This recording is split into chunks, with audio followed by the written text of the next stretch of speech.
Is beauty important to our lives? How about to God? Is it an essential thing or is it extra? And why would a great thinker and novelist like Dostoevsky say it might save the world? Thank you so much for sharing a Friday night with us. My name is Zach Elliott, and I'm the executive director of VUVIVO. 9 years ago, we founded this ministry in order to express the life and beauty of the gospel in the world. And our work is really strategic evangelism. How do we hold out the hope of the gospel in a very changing, sometimes cavitating world? Well, we do it by wondrously revealing Christianity and inviting people to know God personally. And that work impacts the culture that we're in immediately. It provides a resource for the church, and really important to us, it strategically positions future advantage for young generations who are coming up with a social imaginary that maybe is very different from the one that some of us grew up in. So that is why we lead with beauty, making art, music, literature, immersive experiences, and ultimately why we aim to build a conservatory right here in Tampa, and we're praying right downtown in the Arts District. And that's the work that we're involved in. Let me give you a quick glimpse of that, and then we'll continue. Glory be to God for dappled things, for the world is charged with the grandeur of God, and the heavens, they declare the glory of God on earth. There are no mere mortals, each the poetry of God expressed, generation to generation.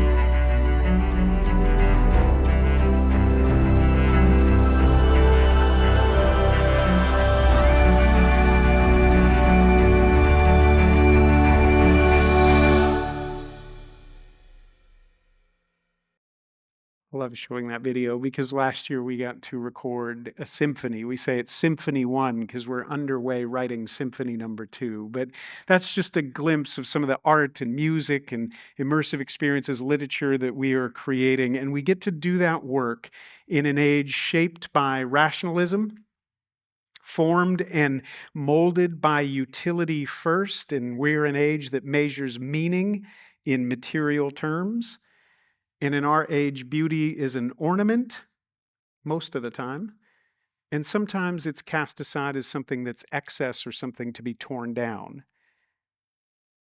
That's why nights like tonight are so deeply important to us. We want to help recalibrate that vision of beauty and move it from something extra or non-essential, something even to be torn down and maybe instrumentalized, to something essential for us personally, for the church, and ultimately for us as a group of partners trying to do what for thousands of years the Christian community has been doing all over the world. I hope you leave tonight with greater confidence that beauty helps us discover what is good so we can know what is true.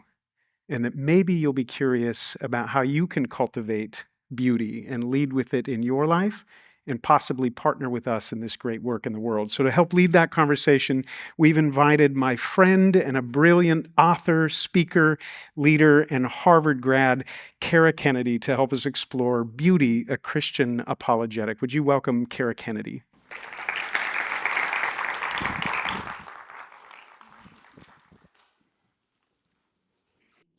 Thank you so much, Zach, and thank you everyone for being here. So the question that I would like to answer tonight is a question that I hope everyone hearing this talk has wrestled with. Why beauty? Millions of people are presently displaced by war and natural disasters. Families are starving for lack of food. Christian persecution is rampant around the globe. Children are committing suicide at the suggestion of AI, while others are marrying AI. The unborn are being killed by pills that come for free in the mail. And the very city in which we live is ranked one of the top cities in the nation for human trafficking, which means we are literally living with slaves in our midst. So why beauty?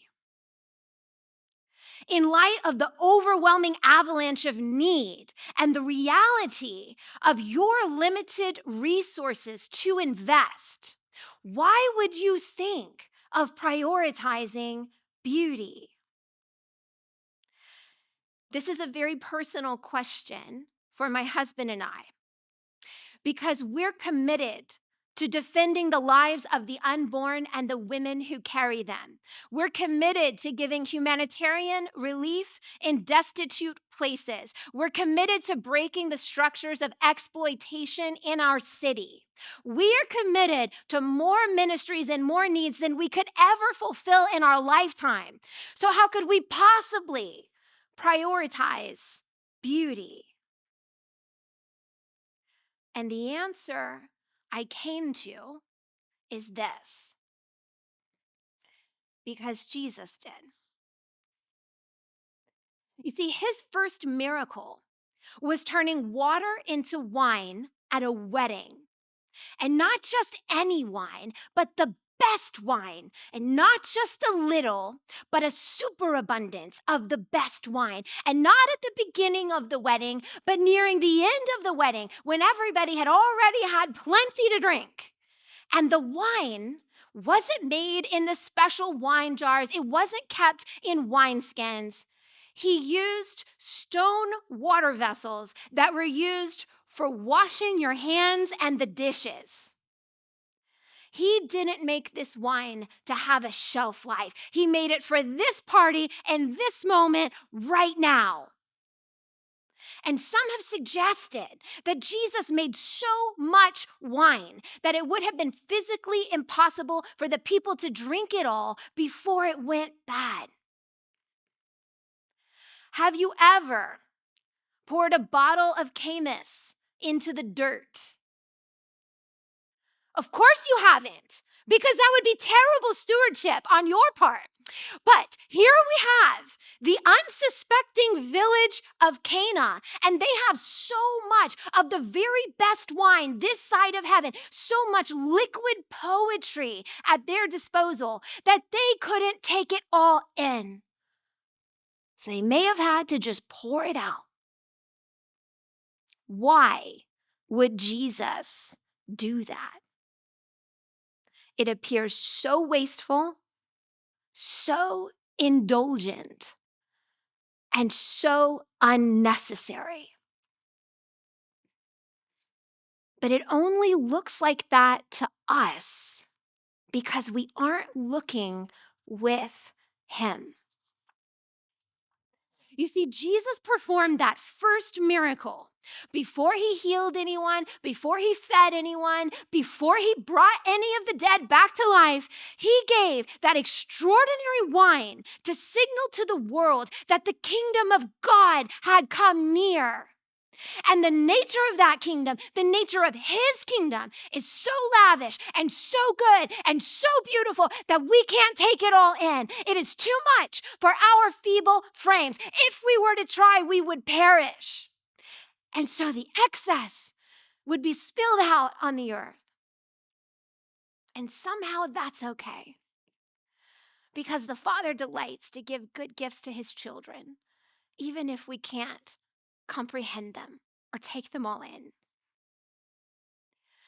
So why beauty? Because Jesus chose to reveal himself first as the King of beauty. There's a detail in Genesis that unlocks this. In the creation story, it says that when God created the world, he made the fruit of the trees beautiful to look at and good to eat.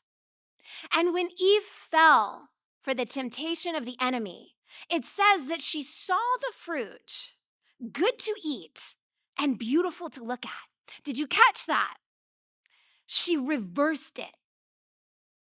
You see, God made the world beautiful to behold, beautiful in and of itself, and then good for use.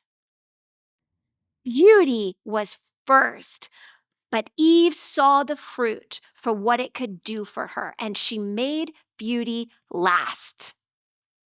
The fall proceeded from the displacement of beauty, and the world became ugly as a result.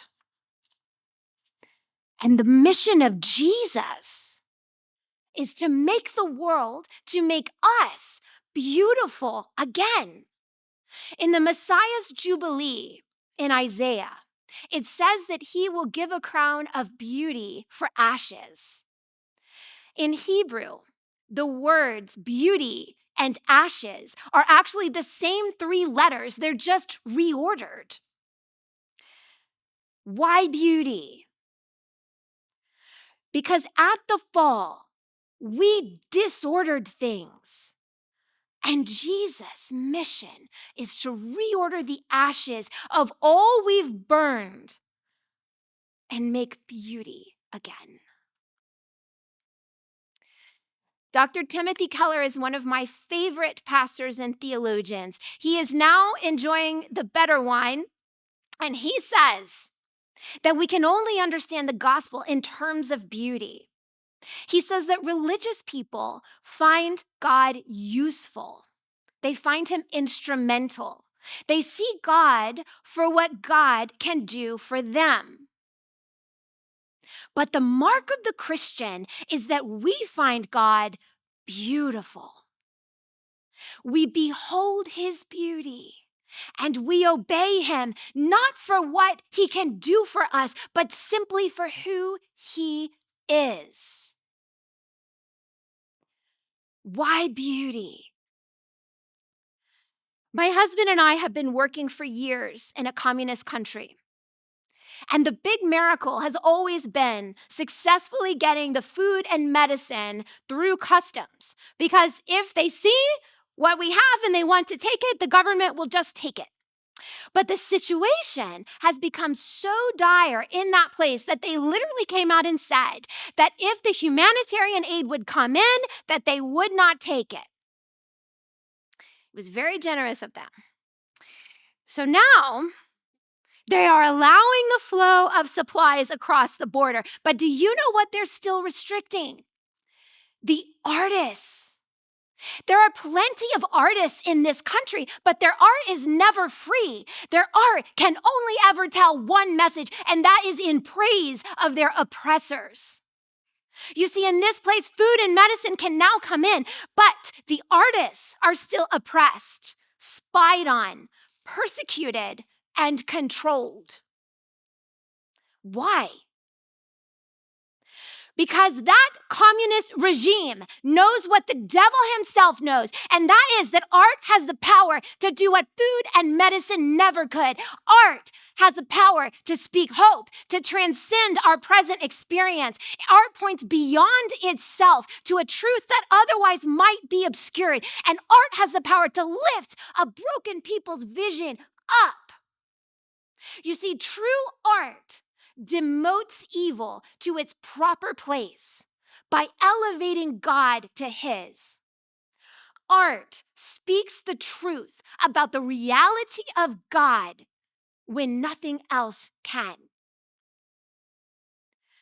In The Lord of the Rings, when Sam and Frodo near Mount Doom, they are at the edge of despair in a forsaken land. Darkness has completely overcome this place, and all around them is hopelessness. They're at the end of themselves, they're at the end of the world, and they know that this mission is impossible. Because even if they succeed in destroying the ring, they can't survive the journey home. There's just death. Suddenly, in the midst of that darkness, Samwise looks up and he sees one single star shining from the heavens, and that's enough. Tolkien writes that the beauty of that star smote his heart and hope returned to him again. He realized in that moment that the shadow was only a small and passing thing, that there was a light and a beauty forever out of its reach. beauty lets us see that truth. It lifts us up despite the ever-darkening shadow that might surround us to realize that that darkness is a small and passing thing. There is a beauty, there is a permanent good that is forever beyond its reach. Why beauty? Why should we propel the mission of V3 forward? When we invest in beauty, we are standing with Jesus, who, before he did anything else, made a statement at a wedding about the nature of his kingdom. And he said that it is lavish and abundant and excessively good. When we create beauty, we are working to undo Eve's grave mistake because God made things beautiful first. And he's reordering the letters to make beauty again from our ashes. When we declare beauty, we are declaring the gospel. As Tim Keller said, we sinned and made the world ugly. Christ came that we might take on his beauty and with him makes the world beautiful again. Another wedding is coming. And we are making things beautiful in great anticipation. And this is your invitation to join. Thank you.